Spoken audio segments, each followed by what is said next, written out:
एका 8 वर्षाच्या मुलाची आई देवाघरी जाते. मुलाच्या संगोपनासाठी काही अडचण येऊ नये म्हणून वडील दुसरे लग्न करून त्या मुलासाठी नवीन आई घरी घेऊन येतात. एका महिन्यानंतर वडील मुलाला विचारतात, बेटा, तुला ही नवीन आई कशी काय वाटते? तुझी देवाघरी गेलेली आई चांगली की ही नवीन आई चांगली आहे? यावर मुलगा उत्तर देतो, बाबा, ही नवीन आईच खरी आहे आणि देवाघरी गेलेली आई ही खोटी होती. हे अचानक आलेले उत्तर पाहून वडील संभ्रमात पडतात. त्यांना समजत नाही की मुलगा काय बोलतो आहे.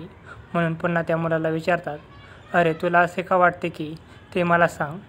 जिने तुला 9 महिने पोटात सांभाळले, प्रसूती वेदना सहन करून जन्म दिला, ती आई तुला खोटी कशी काय वाटते आणि ही काल आलेली नवीन आई मात्र तुला खरी कशी काय वाटते?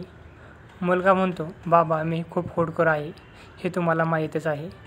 देवाघरी गेलेली माझी आई माझ्या खोड्यांना कंटाळून नेहमी मला जर तू खोड्या केल्या तर तुला मी खायला देणार नाही असे म्हणत असे.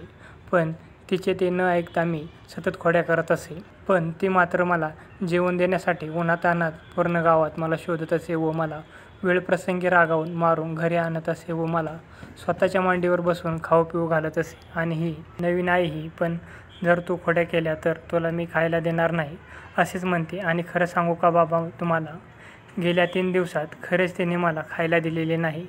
म्हणूनच मी तिला खरी आई असे म्हणत आहे. तात्पर्य, आपली आई ही देवाने दिलेली सर्वात मोठी देणगी आहे.